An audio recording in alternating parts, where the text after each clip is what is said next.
Hace 5000 años, en un tiempo en que Grecia y Roma eran solo un sueño, una civilización concibió lo imposible y construyó lo inimaginable. Los egipcios trabajaron a una escala mucho mayor que ningún otro pueblo en milenios. Enriquecidos por sus conquistas y facultados por sus dioses, los indómitos faraones de Egipto construyeron el primer monolito de piedra del mundo antiguo.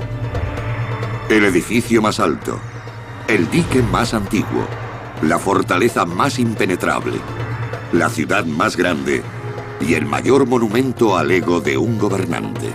Es un claro mensaje. Cuidado con Egipto. Los constructores egipcios redefinieron los límites arquitectónicos. Pero su camino hacia la gloria eterna estuvo plagado de sangre, traiciones y rotundos desastres.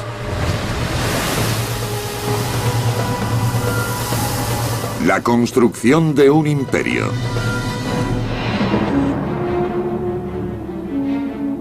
Comienzos del verano, año 3000 a.C. Empiezan a formarse nubes sobre las tierras altas de Etiopía, a 1200 kilómetros al sur de la frontera egipcia. Poco después, la llovizna se convierte en torrente y los arroyos se despiertan con una violenta crecida de agua, removiendo el cieno de color sangre, quemado por el sol del este de África. Más adelante, estas corrientes se combinan para formar el Nilo Azul, que discurre durante 1300 kilómetros hasta desembocar en su río hermano, el Nilo Blanco, en Sudán. Unidos, discurrirán hacia el norte como el Nilo propiamente dicho, un río en el centro de una civilización en desarrollo. Si la inundación no llegaba a un año, habría hambruna. Nadie podría comer. Todos los egipcios pasarían necesidades. A finales de julio, el Nilo se desborda y ocupa todo el valle, inundando todo a su paso.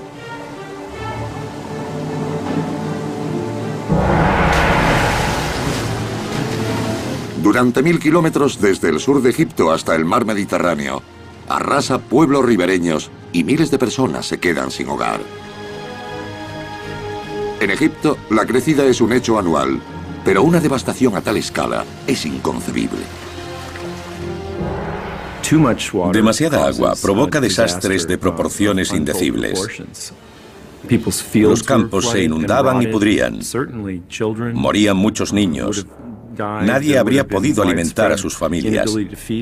Tenemos datos de que en los peores momentos de hambrunas se dieron casos de canibalismo. Un desastre inenarrable. Mientras la inundación arrasa todos los rincones de Egipto, su nueva capital, Menfis, permanece intacta gracias al enorme dique de 15 metros que la rodea. El primer dique de contención de la historia conocida. El artífice del mismo y de la ciudad que protege es Menes, el primer faraón de la primera dinastía. Es un guerrero con una gran pasión por la construcción, y su ejército acaba de unir el Alto y el Bajo Egipto en un gran reino. El primer rey de Egipto habría sido más poderoso que los caciques previos porque tuvo a todo el país bajo su control. El rey era puesto en la tierra por los dioses para instaurar el orden y mantener el correcto funcionamiento del cosmos. Él mantenía a los egipcios, no solo en su vida presente, sino también en la futura. En Menfis, Menes impondría su voluntad sobre la madre naturaleza con la ayuda de una innovadora tecnología. Hola, soy Peter Weller. La inundación descrita ocurrió muchas veces en los 5000 años de historia de Egipto. Los restos arqueológicos del reinado de Menes son vagos, pero sabemos que hizo avances espectaculares para prevenir una crecida de esta magnitud. Sus constructores levantaron una enorme barrera para proteger la ciudad de Menfis de las inundaciones, y ese dique fue supuestamente tan sólido que cambió la dirección del Nilo, garantizando la seguridad de la capital. Pero que hace 5000 años una civilización pudiera hacer algo así es absolutamente asombroso. Hoy, el dique construido por Menes es historia. Pero al este de Memphis perdura otro. Conocido como Sad al-Kafara y fechado en el 2700 a.C., estas ruinas nos dan una idea de las técnicas de construcción de los primeros ingenieros egipcios. Consistía en 2 enormes muros de piedra de 10 metros de altura, 4 menos que el dique de Menes. Cada muro medía 25 metros de grosor en su base y 12 en la parte superior. Tierra y piedras sueltas llenaban el espacio intermedio. Hubo que extraer y transportar 100.000 toneladas de piedra para construirla, y aún más para la de Menes. Hace 5.000 años, un proyecto de esta magnitud habría requerido un trabajo y esfuerzo incalculables. Si hoy queremos mover un bloque de piedra de 10 toneladas, enseguida alquilaremos una grúa. Pero hace 200 años no se necesitaba. Y hace 3.000 años tampoco. La gente no pensaba en las máquinas. Pensaban en mano de obra humana.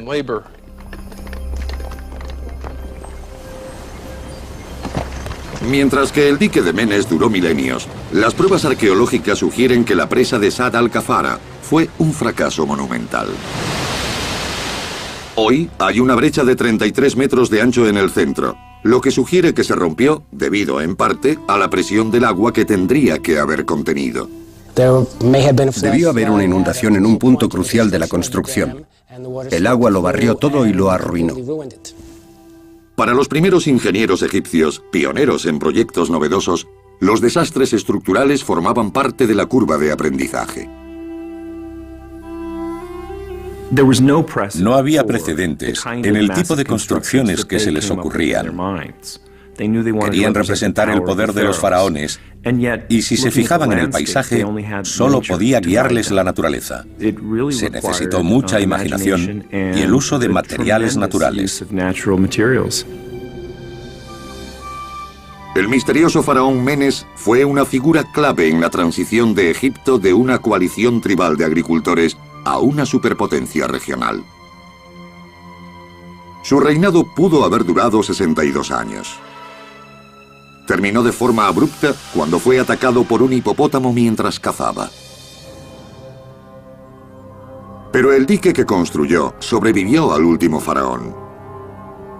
Fue la piedra angular del legado de construcciones egipcias, un logro que impulsaría a generaciones de faraones a intentar proyectos más grandes y audaces.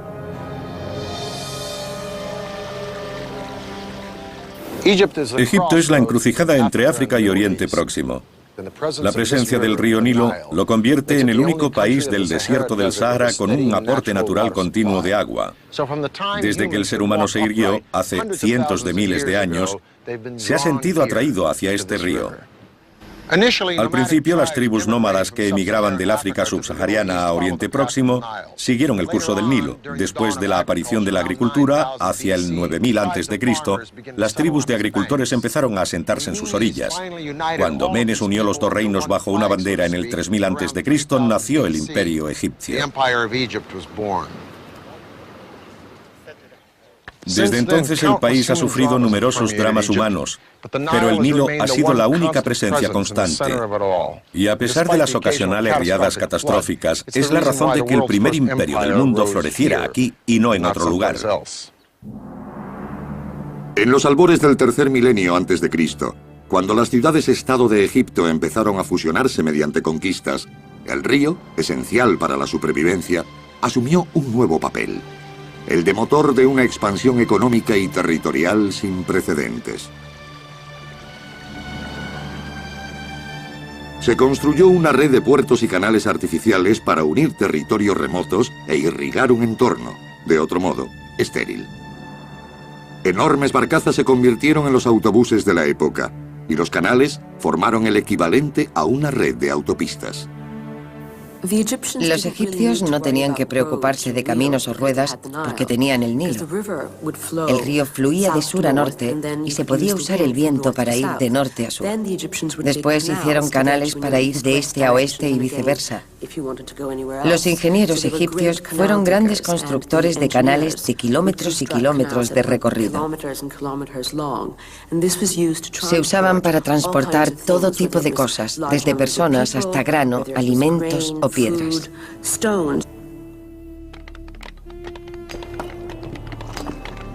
Casi 2000 años antes de que los romanos levantaran sus primeras cabañas de adobe, los faraones estaban construyendo a una escala sin precedentes. Y por primera vez en la historia, la tecnología empezaba a revolucionar no solo el modo de vivir de la gente, sino el de morir. En ningún otro lugar quedó mejor plasmado el ingenio que en sus espléndidas tumbas reales. El concepto de la otra vida del antiguo egipcio es muy diferente al de cristianos o judíos. Es mucho más palpable. La muerte nos necesita. Su supervivencia es importante para el funcionamiento adecuado de las cosas. Las tumbas son casas subterráneas porque en la muerte también se vive. Es el hogar para después de la muerte.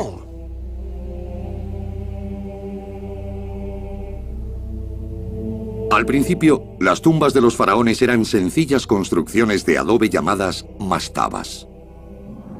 Las mastabas constaban de dos elementos principales: una superestructura rectangular sobre el suelo que podía ser visitada por sacerdotes y seres queridos, y una infraestructura de cámaras selladas excavada en el lecho de roca. Estas cámaras albergaban el sarcófago del rey y todos los servicios que necesitaría para la eternidad.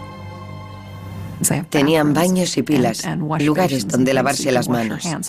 Tenían claro que iban a vivir en las zonas subterráneas de la tumba. Las tumbas reales empezaron a ser más sofisticadas y los faraones mandaron construir santuarios separados donde los sacerdotes pudieran adorar a sus espíritus. Este fue el primer paso en la evolución de las tumbas reales desde las sencillas mastabas hasta llegar a los colosales complejos que dominan en la actualidad el desierto occidental de Egipto, las pirámides. Se dice que construyeron más de 100. 80 siguen en pie y contienen suficiente piedra y argamasa para construir un muro de 3 metros de alto por 1,5 de ancho desde Nueva York hasta Los Ángeles. El enorme volumen de piedra que se extrajo de las canteras por todo Egipto y que se trasladó al lugar de la construcción, unido a la organización que debió requerir, es algo que nos resulta inconcebible. Hoy, las pirámides siguen siendo la principal atracción del mundo antiguo, pero no fueron un éxito repentino. Se necesitaron 6 faraones, 4 generaciones de constructores y numerosos desastres para alcanzar unas proporciones tan perfectas. Los constructores de las pirámides comenzaron su búsqueda de la perfección arquitectónica en un lugar llamado Saqqara. En el año 2667 a.C., un joven y emprendedor faraón llamado Zoser ascendió al trono y encargó la primera gran construcción en piedra del mundo. El proyecto de su tumba confirmaría el prestigio de Egipto como la civilización más avanzada del mundo y llevaría a su arquitecto, Imhotep, al panteón de los dioses.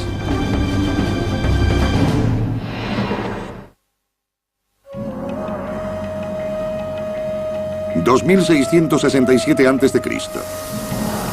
En Egipto es coronado un nuevo rey, Zoser, el segundo gobernante del Imperio Antiguo. Zoser tendría fama de monarca sabio y pío. Incluso 2000 años después de su muerte, seguiría siendo el modelo a imitar por otros faraones. Durante su reinado fue tan popular que dejó de ser un mero mortal en la mente de sus súbditos y se convirtió en el primer faraón en ser deificado. Fue adorado después en la dinastía 19 como el abridor de piedras, lo que es muy significativo. Relacionaron a Zoser con el descubrimiento de la piedra. Uno de los primeros actos de Zoser al subir al poder fue preparar su última morada.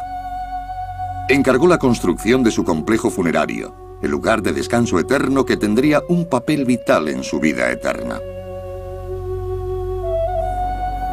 Era una idea tradicional. Los reyes de Egipto llevaban siglos construyendo espléndidas tumbas, pero esta vez el resultado sería revolucionario. Aparte de por su tamaño sin precedentes, la tumba de Zoser se diferenciaría de la de sus predecesores en una cosa fundamental. No sería de ladrillos de adobe como las anteriores, sino de piedra. El resto del mundo, las Américas y Europa, no habían llegado aún ni a apilar unas cuantas rocas. Hubo actividad en Mesopotamia, donde se conserva mucha arquitectura de adobe, pero Egipto parece ser el único país que usó piedra en aquella época. Para construir su tumba soñada, Zoser contó con su mano derecha, un arquitecto de orígenes humildes llamado Imhotep.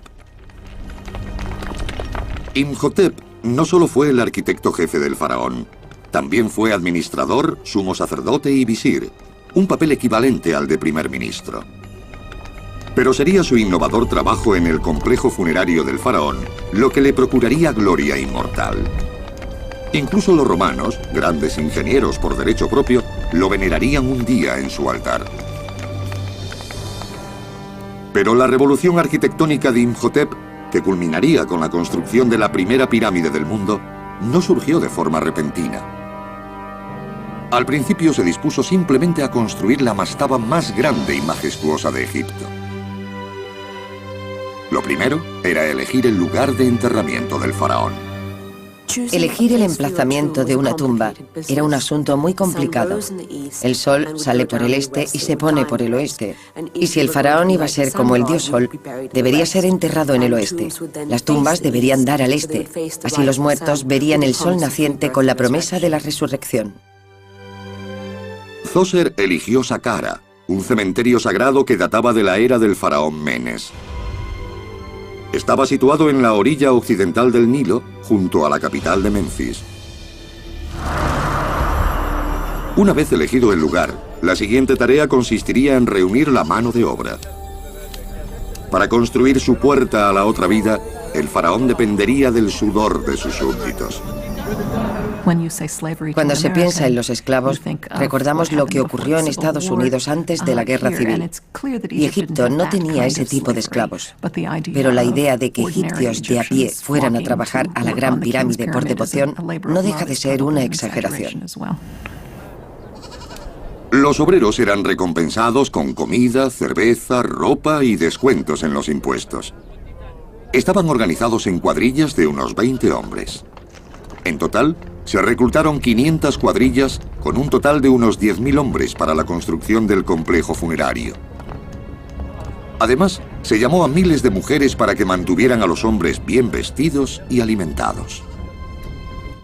Lo más importante a la hora de levantar una pirámide no es solo la técnica constructiva, sino también la administración. ¿Cómo organizar a más de 10.000 obreros? Vivían en barracones, 55 hombres en cada uno. Iban a extraer piedra en las canteras. Después tenían un día libre en el que iban a cazar o a pescar en el Nilo. Con mano de obra suficiente, Imhotep decidió construir el primer conjunto monumental de piedra del mundo. Pero antes de empezar a levantar, tenía que trabajar hacia abajo.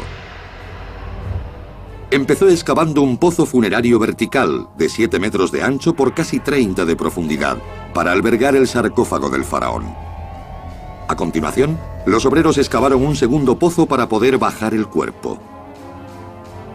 Junto a la cámara funeraria habría una serie de salas subterráneas que servirían de palacio en la otra vida. A unos 300 metros al sur, se vació una segunda tumba en el lecho de piedra.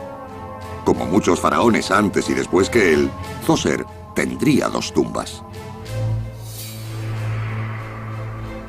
Cada una serviría para un fin espiritual esencial. En la más septentrional, su cuerpo momificado descansaría en paz. En la meridional se colocarían sus órganos internos embalsamados y sellados en canopes.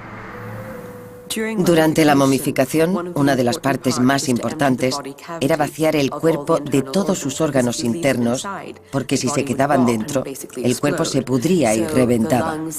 Se sacaban los pulmones, el hígado, el estómago y los intestinos, y se secaban usando una mezcla de sal y bicarbonato sódico. Unas semanas después, cuando se habían secado, se limpiaban, se untaban de aceite, se envolvían en vendas y se colocaban en cajas.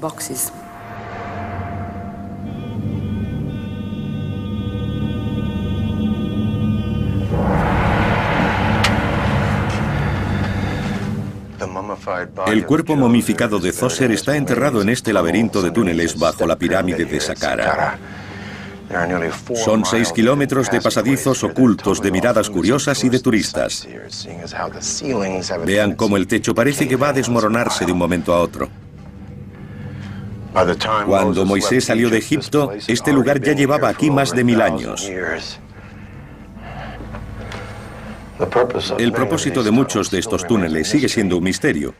Algunos pudieron haber servido para disuadir o confundir a los ladrones de tumbas. Otros quizá fueran obra de los propios profanadores. Pero como casi nadie ha bajado hasta aquí, nunca sabes qué vas a encontrarte a la vuelta de la esquina, como un pasadizo secreto o una escalera. Es muy fácil confundirse. Por ejemplo, si se llega a un cruce y se toma a la derecha en vez de a la izquierda, se puede uno perder fácilmente. Ahora estoy muy cerca de la cámara donde está enterrado Djoser, pero delante hay una serie de salas que servirán como palacio funerario. En ellas estarían los objetos que Djoser se llevó con él a la otra vida o las momias de sus parientes. Esto es increíble. Llevo descendido cientos de metros y me encuentro con esta cámara debajo del lecho de roca que probablemente alberga los huesos de un pariente de Djoser. Como esto.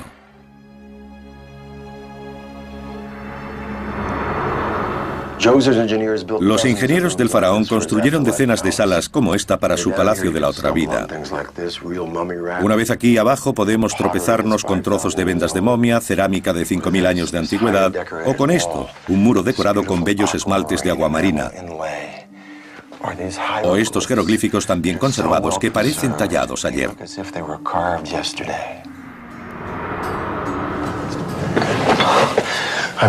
Estoy sentado sobre los escombros de la cámara funeraria de Djoser. Sobre mí hay una enorme rampa. Habrían hecho descender su cuerpo para que pudiera descansar aquí. Esta sala es el centro del complejo funerario del faraón. En su día fue soportado por estas vigas fenicias, del actual Líbano, y tienen unos 4600 años de antigüedad.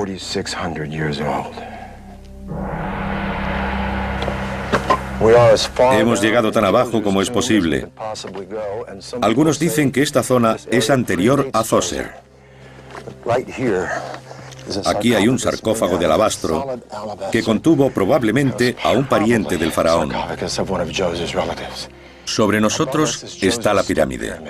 Es el primer edificio de la Tierra hecho de piedra, pero lo que vemos en la superficie solo cuenta la mitad de la historia, porque ahí abajo está el auténtico palacio de Djoser, el palacio de su muerte, que corresponde a un poderoso faraón que contó con los mejores arquitectos de Egipto para la tarea.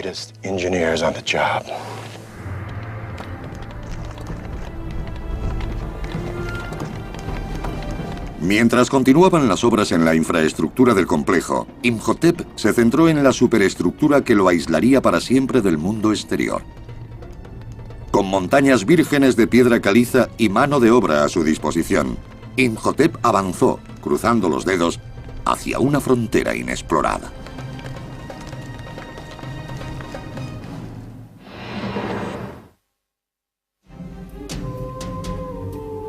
(2659 a.C.) Siglos antes de Stonehenge, los egipcios trabajaban en la primera megaconstrucción de piedra del mundo, una colosal tumba para el faraón Djoser. Al frente del proyecto, Imhotep, el arquitecto real. En una ladera de piedra caliza cerca de Saqqara, miles de obreros eran los primeros en trabajar en una joven industria, la extracción de piedra. perfeccionaban un sistema para cortar, extraer y transportar bloques enormes. Su primer desafío fue dividir la cara de la colina en bloques simétricos. La extracción se hacía abriendo surcos golpeando con piedras. Era un gran esfuerzo. Cortaban los lados y desprendían los bloques, labraban la cara inferior y los sacaban de la cantera.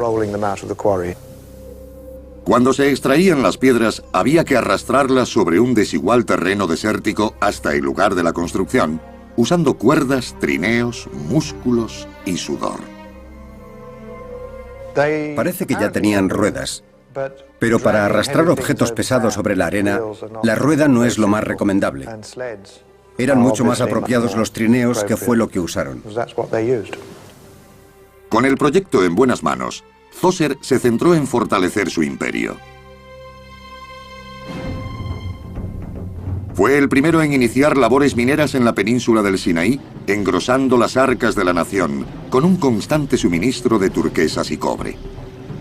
Amplió las fronteras de Egipto hacia el sur, hasta Asuán, la llamada primera catarata del Nilo, que seguiría siendo la frontera meridional del país durante gran parte de su historia. 10 años después de subir al poder, el faraón se sentía con fuerzas, y la tradición egipcia dictaba que el trabajo en su tumba debía continuar hasta su muerte. Con la obra terminada y con tiempo de sobra para construir algo mejor y más grande, Imhotep puso sus miras en el cielo y comenzó una serie de ampliaciones que revolucionarían la arquitectura.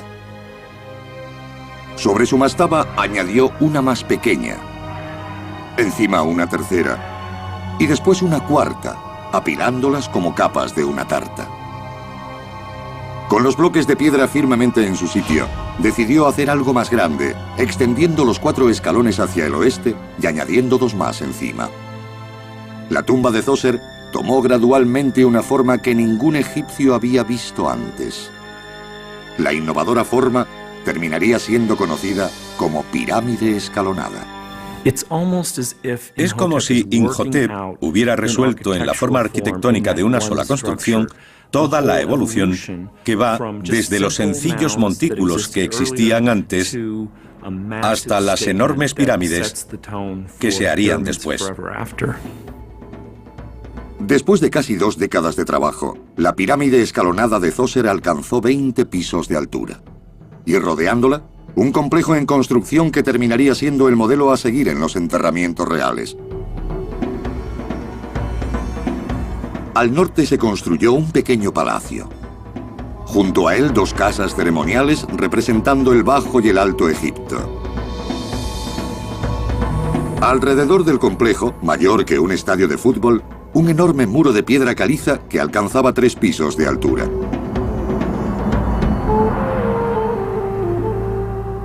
Hoy, como antiguamente, el único modo de entrar al complejo es a través de un pasillo flanqueado por las primeras 40 columnas de piedra erigidas sobre la tierra. Cada una tiene una altura de 10 metros y su disposición es prueba de la innovadora ingeniería de la época de Imhotep.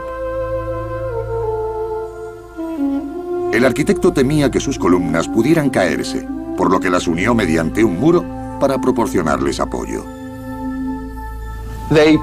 Lo hicieron así porque no sabían que se podía construir una columna exenta. Era un avance arquitectónico y todo se hacía por ensayo y error. Zoser murió en el 2648 a.C. Sus 19 años de reinado demostraron ser una era de innovaciones constructivas sin precedentes. Cuando los habitantes del Nilo conocieron su muerte, llegaron de los rincones más remotos de Egipto para presentarle sus respetos. Habría una enorme procesión saliendo del valle con sacerdotes, plañideras que irían mesando sus cabellos y llorando por la muerte de su rey. Es posible que un joven llamado Snefru estuviera allí presenciando la despedida final de Zoser. Snefru crecería a la sombra de la pirámide escalonada y un día gobernaría Egipto. Como faraón, se obsesionaría con lograr la perfección constructiva. pero su incansable búsqueda de una pirámide mejor lo llevaría al desastre.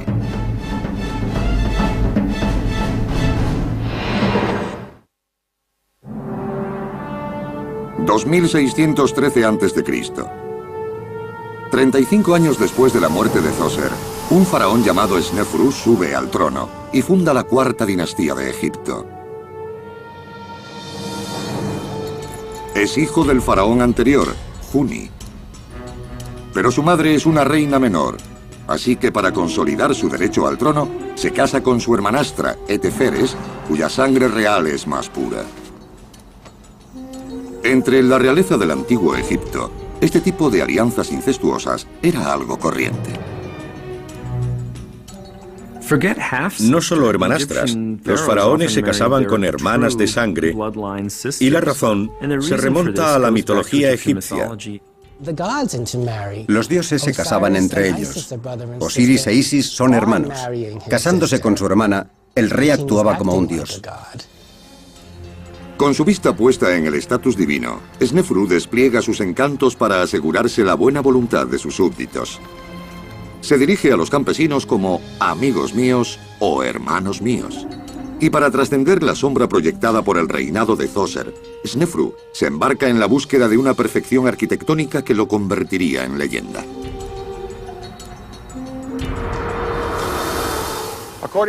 Según los griegos, había 7 maravillas en el mundo antiguo: los jardines de Babilonia, el coloso de Rodas, el templo de Diana en Éfeso y las pirámides de Egipto entre ellas. Pero de todas esas maravillas, solo las pirámides han sobrevivido a los estragos del tiempo y el hombre. El reinado de Snefru proporcionó el vínculo esencial entre la pirámide escalonada de Zoser, innovadora pero primitiva, y la gran pirámide de Keops en Giza, 3 generaciones después, considerada el culmen de la construcción de pirámides. Fue Snefru quien solucionó los problemas de un largo proceso de ensayos y errores y convirtió la arquitectura de las pirámides en un arte.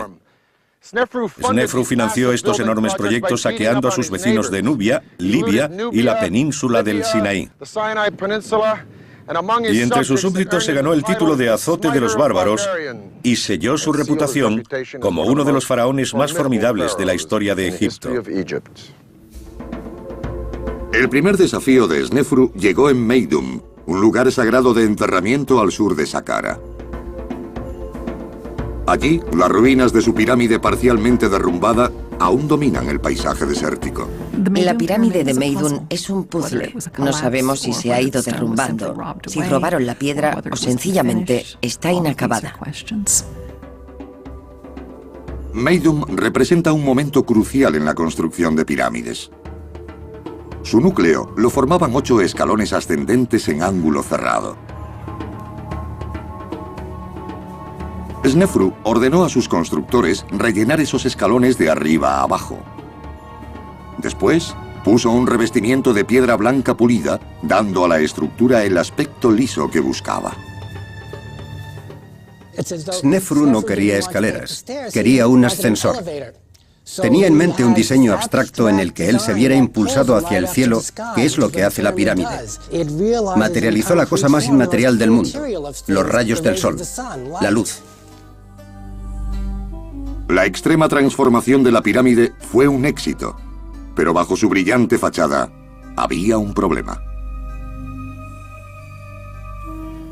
Contemplando la pirámide podemos ver una especie de franjas. Esas bandas representan las pulidas superficies exteriores de las 2 pirámides escalonadas internas. Esas no experimentan fricción y cuando se construye algo sobre ellas, al empezar a resbalar, no tiene dónde agarrarse. Hoy, 4.600 años después de su construcción, los signos de destrucción de la pirámide de Meidum son claramente visibles. Solo permanecen intactos 3 de los 8 escalones originales, y el revestimiento externo añadido después por Snefru yace en un enorme montículo a sus pies. ¿Podría ser esta la prueba de un derrumbamiento catastrófico? No creo que la teoría del derrumbamiento de la pirámide de Meidum sea cierta, porque en el Imperio Nuevo tenemos pruebas de un hombre que visitó la pirámide y habló de su esplendor. Si se hubiera derrumbado en el Imperio Antiguo, nunca podría haber hablado de ella. Pero lo que Snefru hizo a continuación corrobora la teoría del derrumbamiento. En su segunda década como faraón, abandonó la pirámide de Meidum y empezó de nuevo en Dashur, un trozo virgen de desierto a tiro de piedra de Saqqara. Allí, sus arquitectos se dispusieron a levantar la primera pirámide auténtica.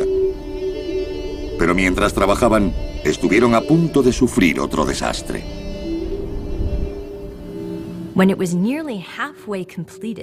Cuando estaba a medio terminar, hubo un problema que provocó daños en la estructura. En las cámaras internas de la pirámide hay grietas estructurales. Uno de los argumentos que se da es que la pirámide se construyó sobre un lecho de roca inestable. Mientras trabajaban, empezaron a aparecer grietas que los obligaron a reducir el peso. Snefru no pensaba abandonar su segunda pirámide a pesar de los fallos. Sus hombres apuntalaron la estructura, ampliando su base en más de 4 metros por cada lado. Mientras seguían ascendiendo, hicieron algo mucho más drástico. Cambiaron abruptamente el ángulo de inclinación de 54 a 43 grados. Hoy, el delicado monolito es conocido como la pirámide romboidal. La pirámide romboidal es una de mis favoritas. Demuestra que el hombre intenta corregirse. Aunque Snefru estaba decidido a completar la pirámide romboidal, hay una prueba arqueológica que sugiere que no estaba satisfecho con ella.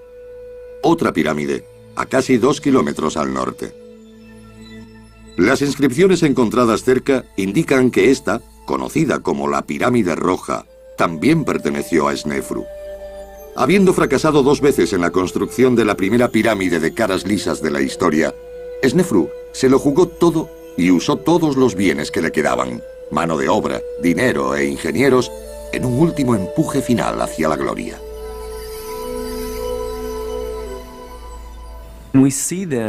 Hizo todo lo que pudo por crear esta forma ideal. Debió ser un sueño tan ansiado que no le importaron los enormes gastos a los que tuvo que hacer frente. Vació las arcas reales y usó numerosa mano de obra para extraer piedra de las canteras y levantar esos monumentos enormes.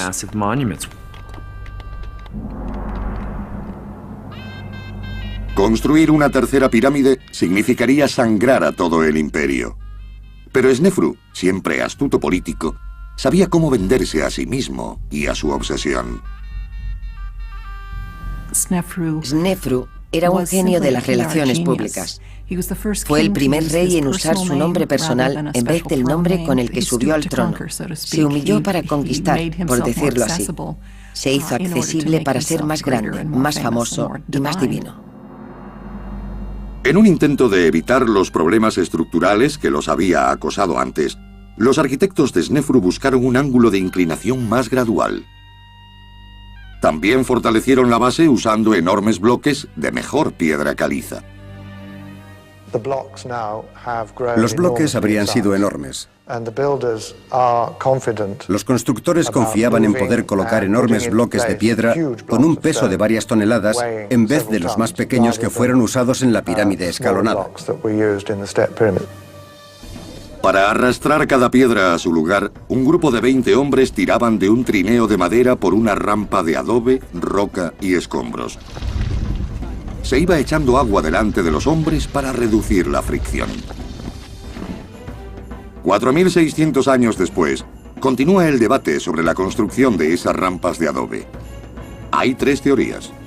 La primera dice que se construyó una enorme rampa recta en un lado de la pirámide. La segunda, que había un sistema de rampas en espiral que la rodeaban. Y la tercera teoría asume una combinación de las 2 anteriores. Nunca se encontrarán pruebas de esta rampa alrededor de la pirámide. Todo el mundo tiene una teoría, pero no podemos decir al 100% cómo fue.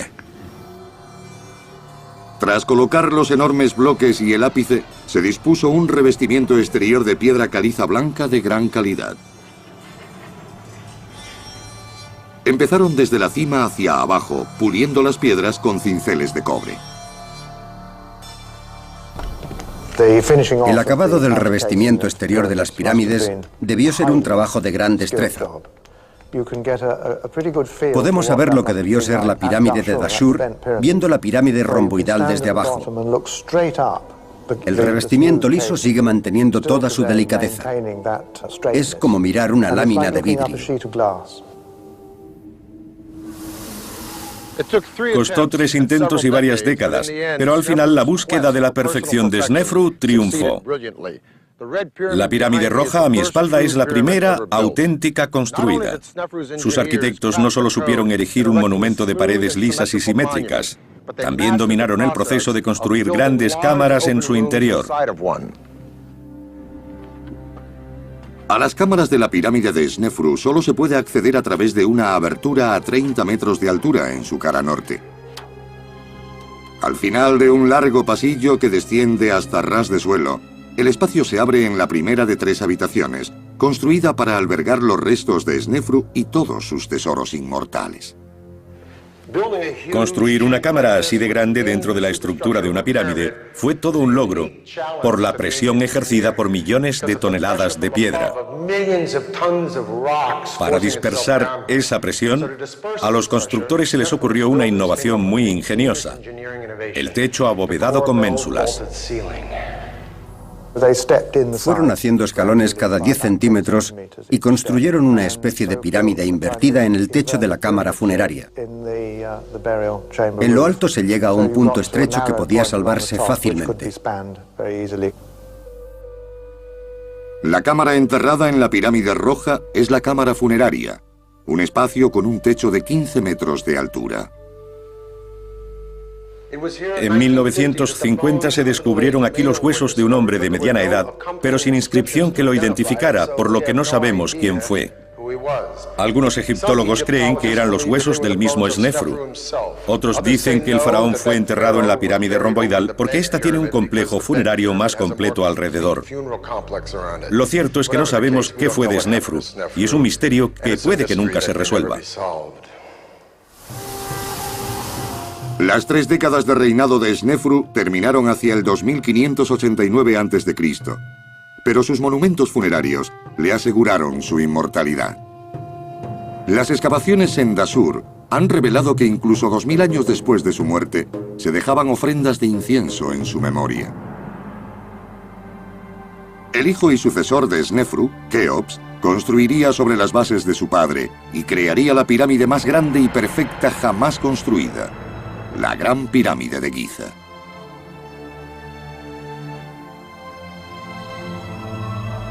Las 4 caras son casi perfectamente simétricas, elevándose en un ángulo exacto de 51 grados.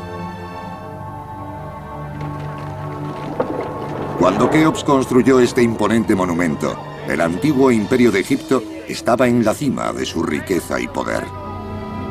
Pero 4 siglos después, el gran imperio de los constructores de pirámides se sumía en la oscuridad. En los siglos XXII y XXI a.C., la sequía, la hambruna y el caos consumen al país, hasta que una nueva estirpe de faraones emerge desde el sur, decidida a recuperar la gloria perdida de Egipto. Sus implacables campañas militares extenderían las fronteras del imperio más lejos que nunca, y dejarían un rastro de sangre, miedo e impenetrables fortificaciones que renovarían el dominio absoluto de Egipto.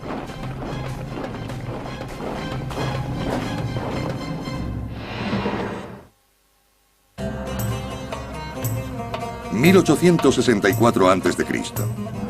Un faraón destaca en una devastadora campaña de conquistas en Nubia, imperio medio de Egipto. Una época recordada por generaciones posteriores como la Edad de Oro. El faraón es Sesostris III. Su objetivo es triple: asegurar la frontera del sur de Egipto, controlar las rutas comerciales en Nubia y saquear todo el oro que puedan cargar sus tropas. Nubia fue muy importante para los egipcios porque era una fuente de oro. Y el oro era vital para ellos. El camino al oro pasaba por un grupo de guerreros nubios.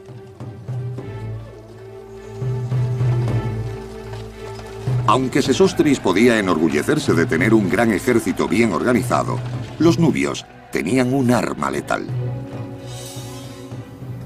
Los nubios eran conocidos incluso en la Edad Media por ser expertos arqueros. Los invasores árabes les llamaban tiradores de pupila. Podían disparar a los ojos de los jinetes atacantes. Los soldados nubios representaban un obstáculo formidable.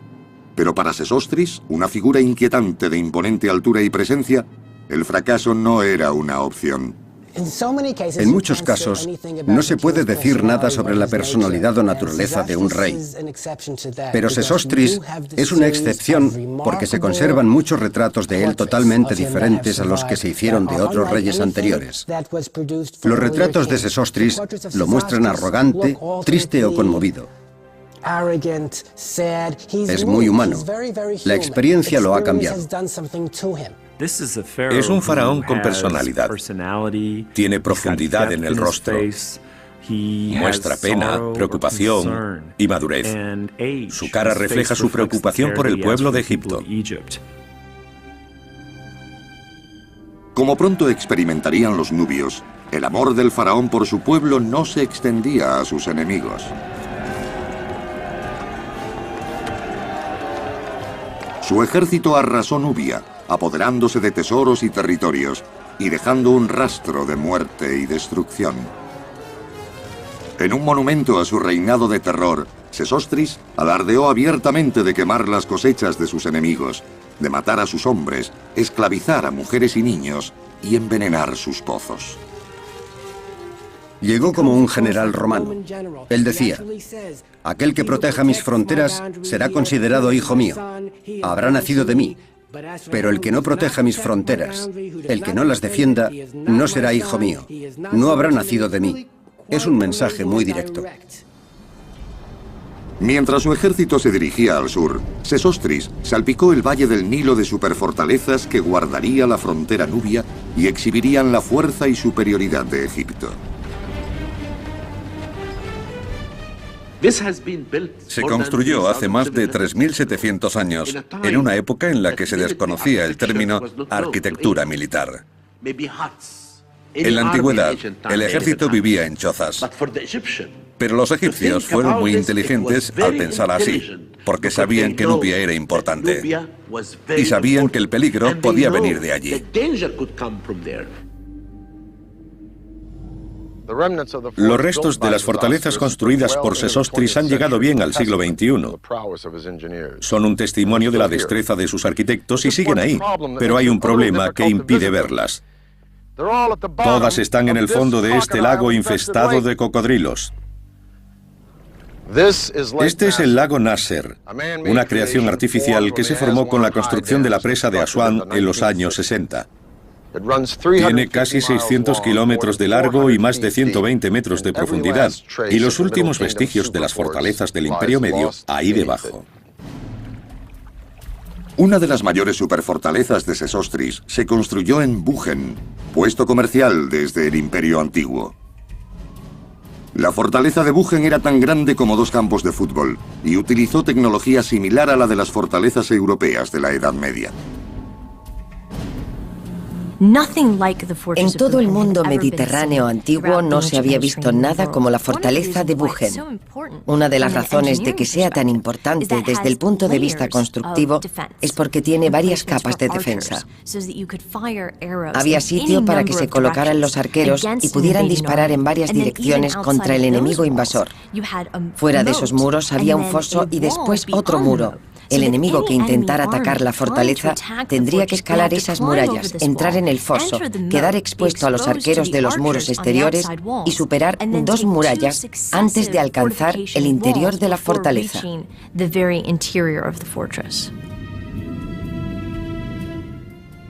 La fortaleza Buchen podía albergar a 1000 soldados, incluyendo a los nubios cautivos, que eran obligados a servir 6 años en el ejército del faraón.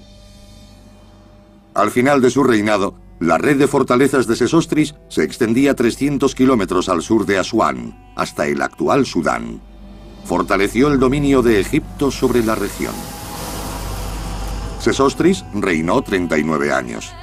Siglos después de su muerte, en 1831 a.C., sus guarniciones siguen defendiendo la frontera nubia.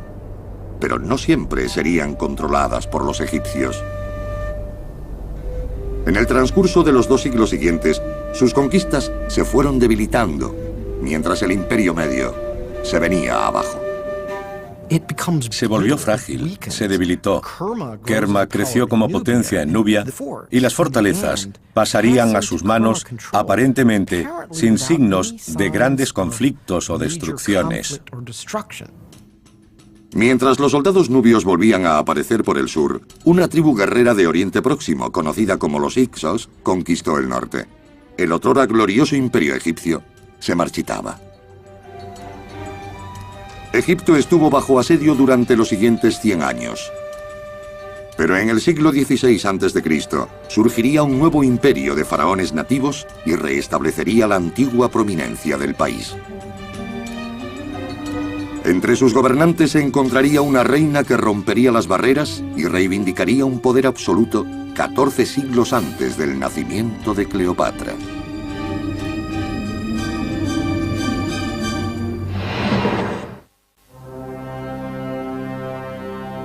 En 1479 a.C. La muerte del faraón Tutmosis II dejó un vacío de poder en el palacio real. Su hijo, concebido con una concubina, Tutmosis III, es proclamado rey, pero solo es un niño y no puede gobernar solo. La reina viuda, Hatshepsut, interviene para ocupar su puesto. Se convierte en la corregente del niño, pero gobierna como un faraón. Hatshepsut empieza a tener cada vez más poder político y en el 7º año del reinado conjunto con Tutmosis III se hace llamar a sí misma rey. Se suponía que Hatshepsut no podía ser rey, porque en el antiguo Egipto ese trabajo estaba reservado a los hombres. Las mujeres no podían gobernar. Para que el sexo no fuera un problema, Hatshepsut simplemente lo cambió. Su silueta empezó a parecer la de un hombre. Llevaba la tradicional barba egipcia y su cuerpo no mostraba las características femeninas. Para ser tomada en serio como faraón, sabía que debía hacer edificaciones como tal. Y para inmortalizar su reinado, ordenó la construcción de un enorme templo funerario en la orilla occidental de Tebas, ciudad natal y sede del poder de los faraones del Imperio Nuevo. Serviría como santuario a su espíritu tras la muerte y perpetuaría su relación con los dioses. Para construirlo contó con el arquitecto Senemmut, un plebeyo que tenía una relación muy especial con ella. A mucha gente le gusta pensar que Hatshepsut y Senemmut eran algo más que amigos profesionales. Lo cierto es que se conserva un grafiti obsceno con sus nombres encima, mostrándolos en posturas comprometidas, que alimentó los rumores.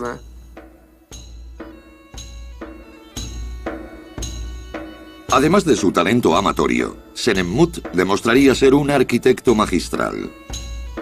El templo de Hatshepsut en Deir el-Bahari es la prueba perdurable de su genio y un testimonio de su amor eterno.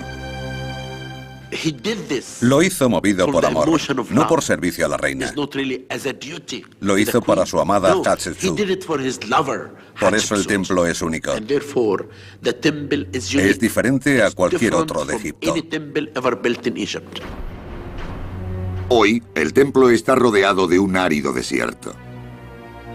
Pero en la antigüedad, jardines y estanques lo habrían convertido en uno de los monumentos más espléndidos del mundo. El templo se levanta en 3 niveles de terrazas, construidas en la falda de una escarpada pared de piedra caliza.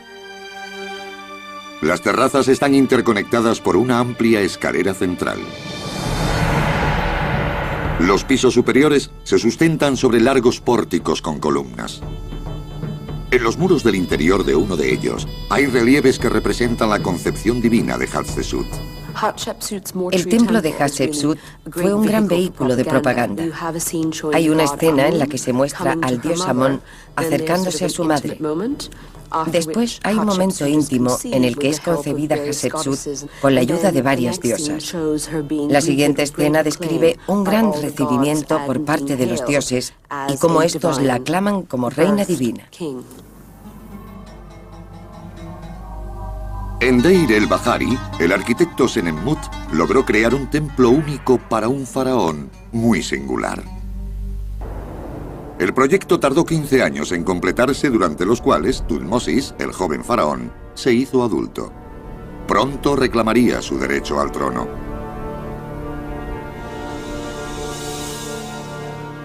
Para conservar su poder, Hatshepsut lanzaría una campaña de relaciones públicas que recordará a sus súbditos que ella descendía de un dios.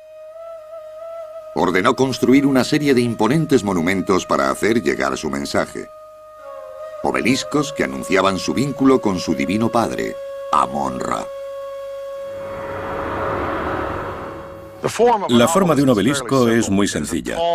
Es una torre de piedra de 4 caras, alta y sólida, con una punta en forma de pirámide de una sola pieza y decorada de arriba a abajo con relieves. Puede que a primera vista no parezca una proeza, pero teniendo en cuenta la época, es uno de los más asombrosos y artísticos logros constructivos de todos los tiempos. La historia de los obeliscos comenzó en la antigua cantera de granito de Asuán, a casi 200 kilómetros al sur de Tebas. De aquí salieron la mayoría de los obeliscos egipcios y aún queda uno inacabado, labrado en 3 caras. Con más de 41 metros de altura y un peso de 1.100 toneladas, estoy en lo que habría sido el obelisco más grande del mundo si se hubiera terminado. Fue abandonado cuando se rompió, pero hoy sigue proporcionándonos una idea de cómo se hacían. Los obreros golpeaban el granito usando bolas de dolerita como esta. La dolerita es más dura que el granito, por lo que a base de fuerza y tiempo acaba desconchándose. Para cortar un obelisco de este tamaño, los expertos calculan que se habrían necesitado 130 hombres trabajando un año entero. Imagínese golpeando todo un año de su vida para que se fracture y tenga que abandonarlo. En algo sí hubo suerte, no tuvieron que moverlo. Cuando el obelisco salía de su base de granito, el siguiente paso era transportarlo, a menudo cientos de kilómetros, hasta su destino final. Para hacerlo, los egipcios recurrían al Nilo y aprovechaban su crecida anual.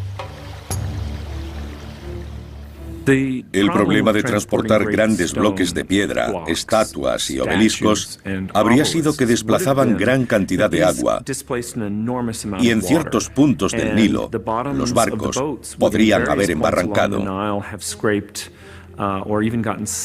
Era preferible mover estos enormes bloques de piedra solo durante la estación de las inundaciones, cuando la crecida del Nilo proporcionaba mucha más profundidad.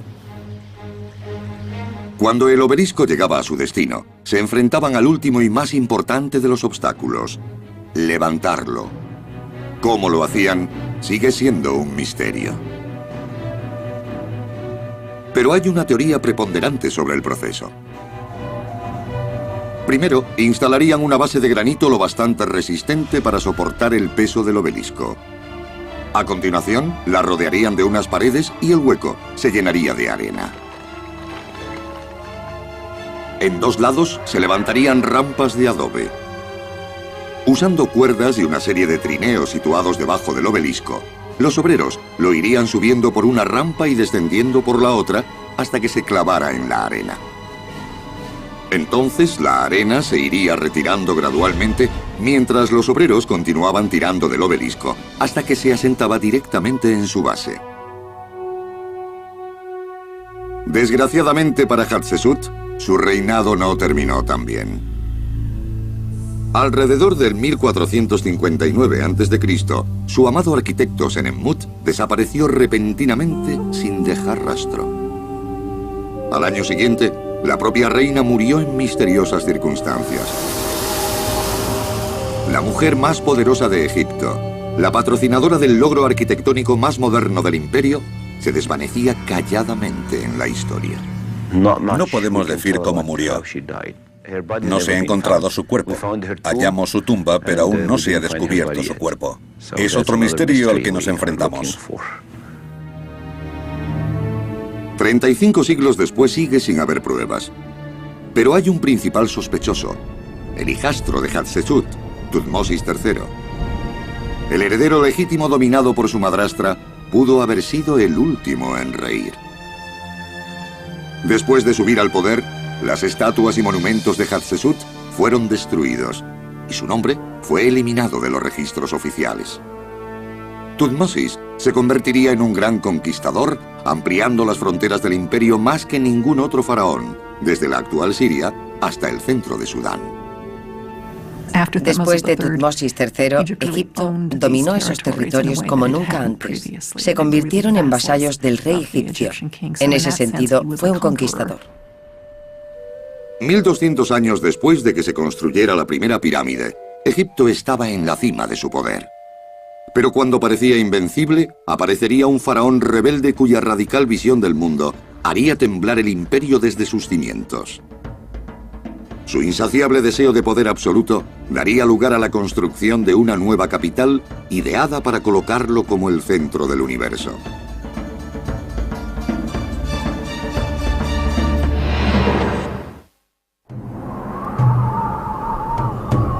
Tebas, 1352 a.C. El templo de Karnak, el epicentro de la sociedad egipcia, tiene una actividad febril. Su amado faraón, Amenofis III, ha muerto, y su hijo, Amenofis IV, se convierte en el hombre más poderoso sobre la tierra. Al poco tiempo, el nuevo faraón empieza a dar señales de que su reinado será diferente. El nombre Amenofis significa Amón está satisfecho. Con el auge del nuevo imperio y la prominencia de Tebas como capital de Egipto, Amón es elevado a rey de dioses. Los sacerdotes de Amón, establecidos aquí en el templo de Karnak, controlan un tercio de la riqueza de todo el país y en lo referente a religión tiene la última palabra. Pero el nuevo faraón Amenofis IV no está dispuesto a que algo escape a su poder.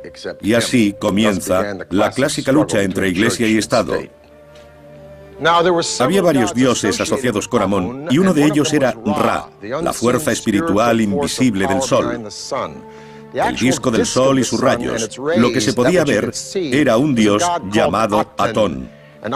Amenofis desarrolló una religión en torno a este dios secundario que hasta ese momento había tenido un papel menor, pero que gracias al nuevo faraón cobraba protagonismo.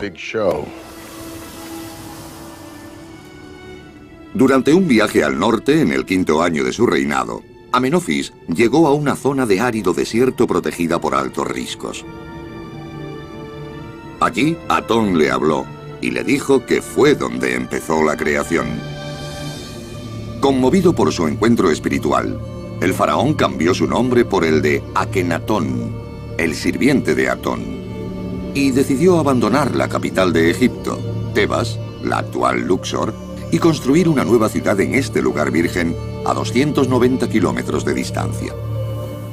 Es como si el presidente de Estados Unidos cerrara el Capitolio, se marchara a Texas e instalara allí la nueva capital.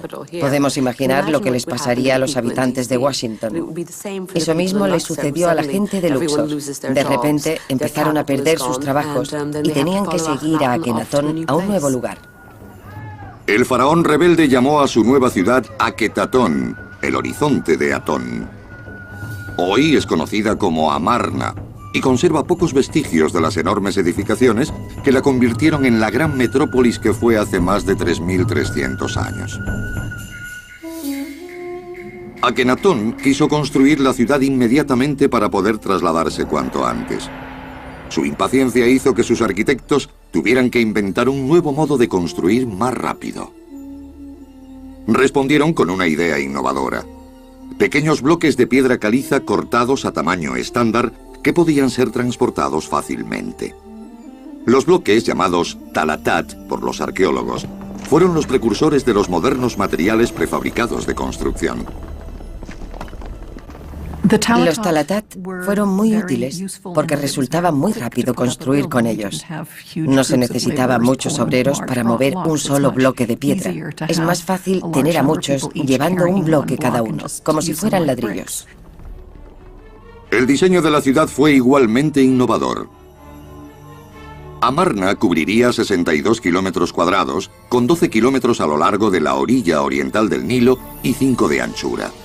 Su trazado irradiaba desde la tumba real como los rayos del sol emanan del espíritu del faraón. Un amplio camino real discurriría paralelo al río, uniendo la ciudad central con los palacios y templos del faraón. Llegó a un lugar intacto, totalmente virgen, y estableció su ciudad. Por eso es único. Aketatón fue quizá la primera y más importante ciudad planificada del mundo. La nueva ciudad de Akenatón se levantó a una velocidad sin precedentes. A los 2 años de su fundación, ya albergaba a 20.000 personas y tenía todos los servicios necesarios para mantener a una población floreciente. Los límites de la ciudad quedaron marcados por grandes relieves llamados estelas fronterizas. Algunas han sobrevivido, y sus inscripciones transmiten sin lugar a dudas qué terrenos hay entre ellas.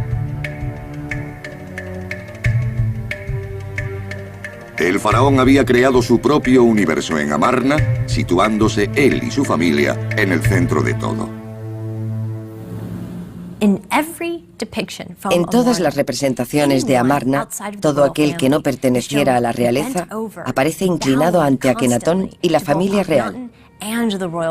Parece que exigía que todo el mundo se inclinara ante su presencia de un modo nunca visto con los faraones precedentes. El rey Sol tenía 4 enormes palacios en la ciudad, cada uno con su propia finalidad personal y espiritual. El único que se conserva de modo perceptible es el Palacio del Norte. Aquí se han encontrado restos de animales y espectaculares pinturas murales con aves salvajes, lo que indica que fue este el retiro privado del faraón. Pero también hay restos de un frondoso jardín. Y los cimientos de una sala del trono con columnas, donde Akenatón pudo haber recibido a visitantes importantes. La obsesión del faraón por los excesos también se extendió a los santuarios de Amarna. A 3 kilómetros al sur del Palacio del Norte están las ruinas de un complejo conocido como el Pequeño Templo de Atón. La palabra pequeño es inexacta. El complejo cubre 6.000 metros cuadrados, más del doble que la Casa Blanca.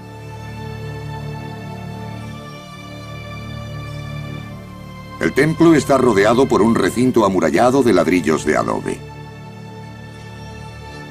En el interior había 3 patios separados por altas puertas llamadas pilonos. En la religión egipcia, los pilonos se asocian con las 2 montañas del horizonte. El dios sale y entra del templo a través de los pilonos, como el disco solar sale y se pone por las colinas del horizonte. Tras el primer pilono del templo, había un patio con una serie de mesas de ofrendas y una rampa que ascendía a un altar de ladrillo. Detrás del siguiente había otro patio con una casa para el sacerdote. Pasado el tercero estaba el corazón del templo, donde habitaba el espíritu de Atón. Los arqueólogos creen que el pequeño templo de Atón pudo haber servido como santuario permanente del espíritu de Akenatón. Pero el tiránico faraón no sería adorado muerto como lo había sido en vida. En la segunda década de su reinado, comenzó a perder su poder absoluto. Parece que Akenatón empezó a centrarse cada vez más en su religión y fue abandonando las responsabilidades de Estado. Ignoró lo que ocurría más allá de las fronteras de su ciudad. El imperio egipcio se redujo porque los mandatarios de otras regiones de Oriente Próximo empezaron a ocuparlo. Se desconocen muchos detalles sobre los últimos años de Akenatón, pero hay un dato innegable. Su misteriosa muerte en el 1336 a.C. cuando debía estar en la treintena, desató una ola de odio reprimido entre sus antiguos súbditos. Derribaron sus estatuas y las enterraron, destrozadas.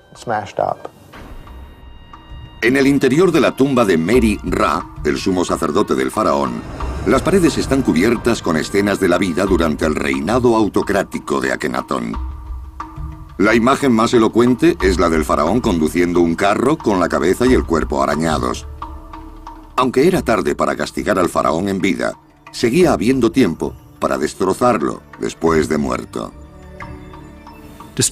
Destruir la imagen de un muerto es un acto horrible para la mentalidad egipcia, porque termina con la posibilidad de que el alma regrese a su morada eterna. Sabemos que fue lo más brutal que se podía hacer a una persona tras su muerte.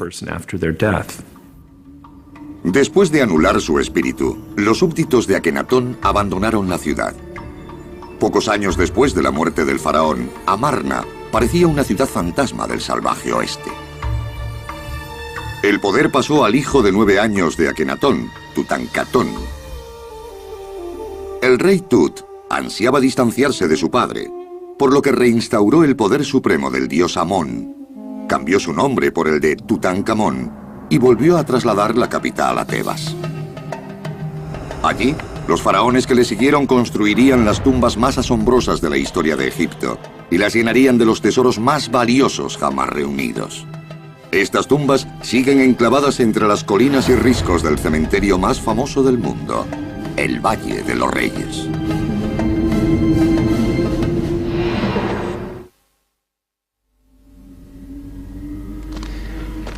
(1280 a.C.)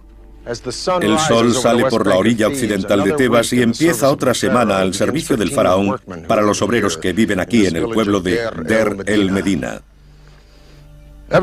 Todas las mañanas estos hombres se despiden de sus mujeres e hijos y comienzan una caminata de 1 hora hasta su trabajo al otro lado de estas montañas, en un lugar conocido hoy como el Valle de los Reyes. Ahora asociamos este lugar con el faraón Tutankamón, popularmente conocido como Rey Tut, cuya momia fue encontrada en 1922. Pero oro y objetos personales aparte, la tumba de Tut es una de las más pequeñas y sencillas de todo el valle. La tumba empezó a construirse 40 años después de que fuera enterrado durante el reinado de Seti I. Cuando Seti llegó al poder en el 1294 a.C., heredó un frágil imperio. Egipto llevaba 6 décadas tambaleándose por culpa del caótico reinado de Akenatón. Existía la necesidad de recuperar el poder egipcio y llevarlo a su esplendor tradicional, devolviendo al imperio las cotas alcanzadas bajo Tutmosis III. Seti I se enfrentaba a un verdadero reto, ya que quería recrear ese imperio. Seti era un soldado curtido en batallas que había servido como jefe supremo del ejército. Con la disciplina y determinación esperadas de un veterano militar, restauraría el orden en el reino y el poder absoluto en el trono. Su estrategia descansaría en 2 tácticas probadas: la conquista y la construcción. Seti dejaría su huella en el templo de Karnak con la legendaria Sala Hipóstila, una de las maravillas de la arquitectura antigua. Era un vasto bosque de 134 columnas, algunas con una altura de un edificio de 7 pisos. Las columnas son tan anchas que se necesitan 10 hombres para rodear una. Los antiguos egipcios quisieron hacer una gran sala. Desgraciadamente, no supieron dominar el espacio interior. Así que si se quiere una sala grande, hay que llenarla con gran número de columnas. Escondida en un rincón de Karnak, hay una columna inacabada que revela cómo levantaron los constructores de Seti los inmensos pilares de piedra pulida. Primero se llenaba la zona alrededor de la base de la columna con piedras y escombros. Después se subían las piedras labradas y se iban colocando una sobre otra. Cuando se llega al techo, se empieza a quitar la tierra y se decoran las superficies de columnas y paredes. Al final, cuando se han retirado todos los escombros y revestimientos, se tiene una columna perfecta. Mientras que las columnas de la sala hipóstila sustentaban el legado arquitectónico de Seti, los relieves de las paredes reafirmaban su persona. El faraón estaba decidido a reclamar el territorio noreste, perdido durante el periodo de Amarna. Lanzó una serie de ataques militares en Siria y Palestina, donde se apropió de puertos fenicios y rutas comerciales. Los relieves de Karnak muestran a Seti capturando y matando a prisioneros de guerra durante esas campañas. Mientras los soldados aterrorizaban a los vecinos de Egipto, los obreros de Seti preparaban su morada eterna en el Valle de los Reyes. Allí, el ritmo de trabajo fue lo más parecido a una cadena de montaje. Primero, un equipo de canteros empezó a tallar la tumba con cinceles de cobre. Iban equipados con lámparas de aceite que se sabía cuánto tardaban en apagarse. Si agotaban las lámparas, los patrones sabían que habían trabajado el tiempo estipulado, pero si no, sabían que les engañaban. Los enlucidores iban detrás de los canteros, cubriendo las rugosas paredes de una capa de yeso y cal para alisarlas. Cuando las paredes estuvieran preparadas, llegarían los artistas y trazarían el boceto del maestro. Los bosquejos se harían con tinta negra. Después llegaría el maestro y los corregiría en rojo. En algunos lugares aún se conservan las correcciones. Se ve dónde se equivocaron. Los dibujos identificaban al faraón con el dios Sol Ra y representaban su viaje por el inframundo durante la noche. En la cámara funeraria de la parte posterior de la tumba, ese viaje culminaría con la ascensión del faraón a la mañana siguiente para comenzar su viaje celestial. Cuando estas escenas estuvieran esbozadas, las paredes pasarían a manos de los escultores, que cincelarían meticulosamente la superficie que rodea a cada dibujo para crear un relieve tridimensional. Algunos se especializaban en manos, otros en caras. Había diferentes personas trabajando en varias partes de la pared de la tumba. Cuando la pared estaba terminada, entonces se pintaba. A medida que los equipos de obreros se adentraban en la montaña, iba quedando claro que la tumba de Seti sería diferente a cualquier otra. Comenzaba con un gran pasillo en la entrada que descendía antes de llegar a un pozo vertical diseñado para recoger agua de lluvia y ladrones. La profanación de tumbas era un peligro constante.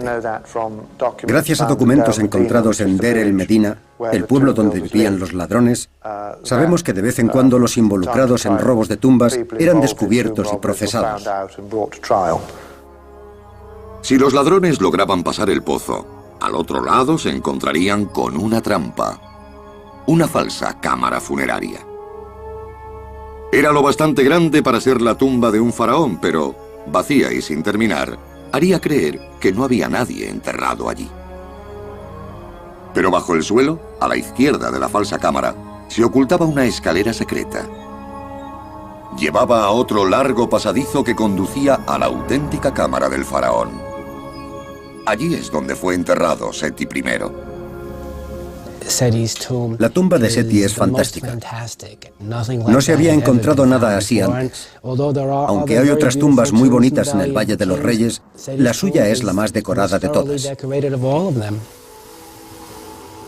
Seti I, cuyos triunfos, construyendo y guerreando, habían devuelto a Egipto su gloria anterior, murió inesperadamente en el 1279 a.C. Un examen de su momia indica que tenía menos de 40 años. Tras la muerte de Seti, la antorcha pasó a su hijo, Ramsés II. Ramsés sería padre de más de 100 hijos. Sobreviviría a la batalla más legendaria del antiguo Egipto y llenaría cada rincón del imperio de enormes monumentos a su ego. Su reinado de 67 años marcaría la cima de la gloria de Egipto Egipto y plantaría las semillas de su desaparición.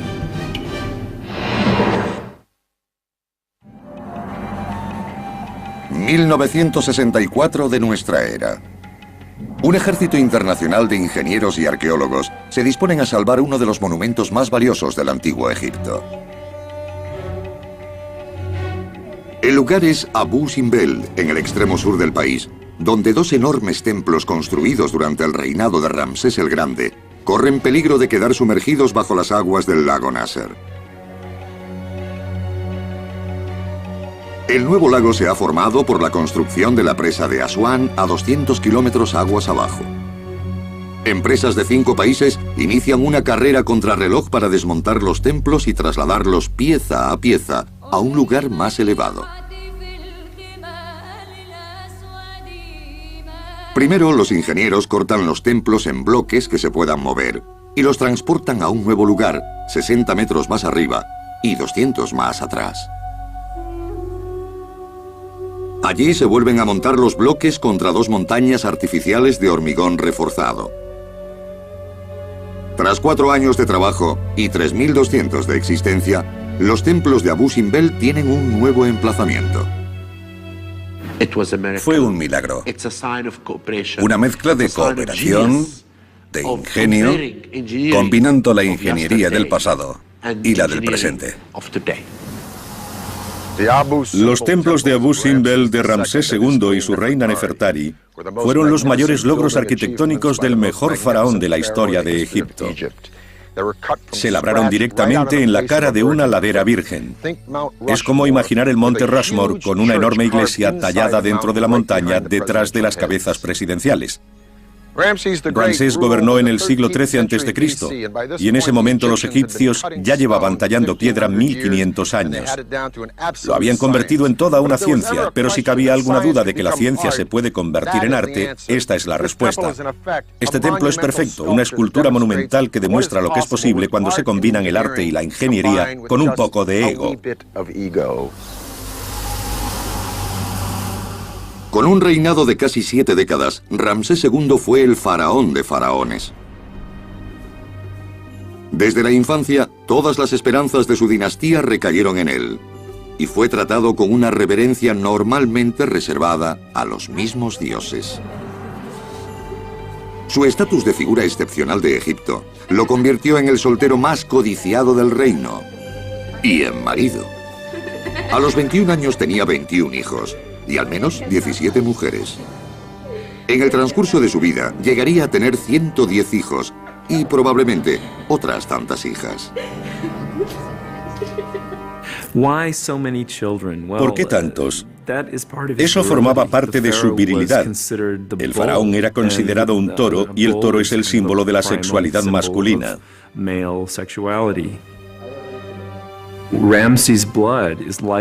Su sangre se propagaría en tales proporciones que 1000 años después habría cientos de miles de personas que aún llevaran genes de Ramsés el Grande.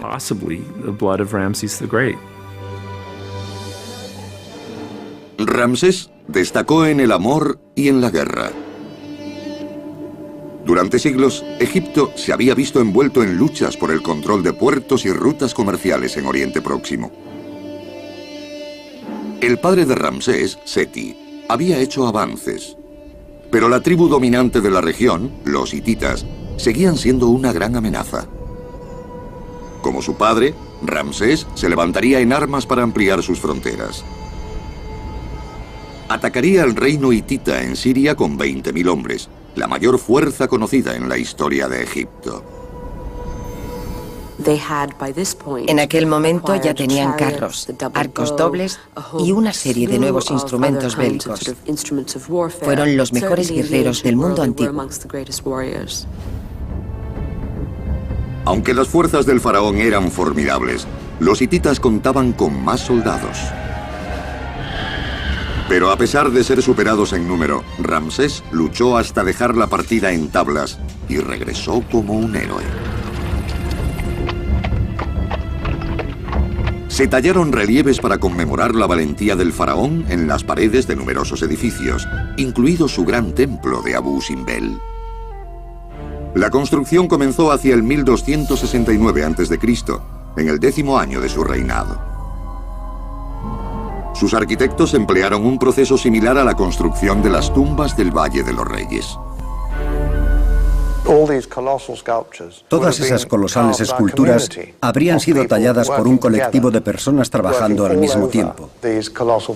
Lo sabemos gracias a las representaciones de la tumba de Rek Mirá, que muestra las tareas en el templo. Los escultores están trabajando en estatuas tridimensionales de gran tamaño, cincelando la cara, los hombros, los brazos, el cuerpo y las piernas. Gracias a este esfuerzo comunal, crearon una obra de arte de proporciones perfectas. Las estatuas de Ramsés en el exterior del Gran Templo tienen 21 metros de altura, lo que las convierte en las más grandes esculpidas en Egipto. En el interior hay un templo cavado en la piedra. Solo el primer atrio tiene 8 estatuas más del faraón.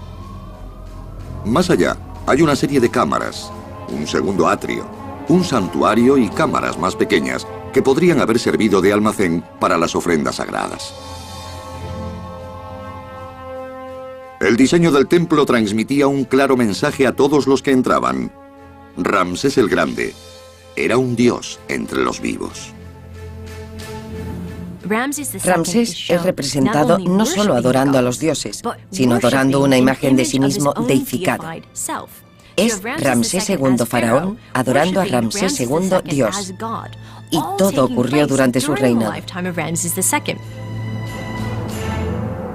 El centro del templo es su santuario, a más de 60 metros en el interior de la montaña. Dentro hay 4 estatuas de los dioses más poderosos de Egipto. Ptah, el creador, Amón, el dios supremo, Ramsés, el dios viviente, y Ra, el dios sol. 2 veces al año, el 22 de febrero y de octubre, los rayos del sol naciente iluminan las caras de los 3 dioses asociados con él, Ramsés, Ra y Amón. Algunos egiptólogos atribuyen significado a estas fechas, como el cumpleaños del faraón y su coronación. Otros dicen que es pura casualidad. Es muy normal. Si buscamos en nuestra casa, seguro que encontramos un lugar en que el sol dé en un lugar determinado 2 veces al año. Es algo natural. Junto al gran templo hay otro en honor de la reina más amada por Ramsés, Nefertari. Aunque el faraón pudiera tener a todas las mujeres que quisiera, su corazón pertenecía solo a ella. Las representaciones que conservamos de Nefertari nos la muestran como una mujer muy bella. Debió ser espectacular. Hay inscripciones que dicen que fue la mujer por la que soplaba el viento del norte. En la fachada exterior de su templo hay 6 estatuas, 4 de Ramsés y 2 de Nefertari, cada una de 10 metros de altura. Es el templo más antiguo de Egipto en el que las estatuas de la reina miden lo mismo que las del rey, subrayando así su relevancia singular. Igual que Ramsés II es deificado en su templo, Nefertari lo es en el suyo. Se la muestra como la diosa Hathor. Se convirtió en una divinidad como su esposo.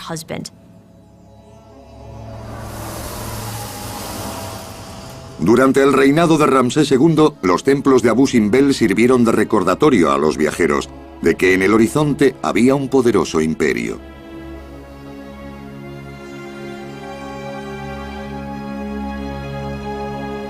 Ese imperio, con casi 2000 años de esplendor, pasaría el siguiente milenio en declive. Pocos siglos después de la muerte de Ramsés II en 1212, el Imperio Nuevo caía víctima de las mismas circunstancias que destruyeron los anteriores: debilidad del liderazgo y depresión económica. Con los siglos, conquistadores extranjeros como nubios, libios, asirios, persas, incluso Alejandro Magno y los griegos tomaron Egipto. Finalmente, con el suicidio de la legendaria Cleopatra VII y la entrada de Octavio César con las legiones de Roma, se puso fin al antiguo Egipto. Con el tiempo, estos templos quedaron enterrados por la arena del desierto, perdidos en la historia como la civilización que los construyó. Pero hoy los hemos hecho renacer para que vuelvan a proclamar orgullosos el poder e ingenio del primer imperio del mundo.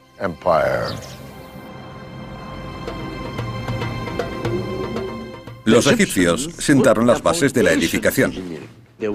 Fueron los inventores de la construcción. Sin la ayuda de ordenadores o grúas, los arquitectos egipcios crearon obras de arte monumentales que atestiguan no solo su sofisticada comprensión de los principios arquitectónicos, sino su habilidad para utilizar gran número de hombres y materiales.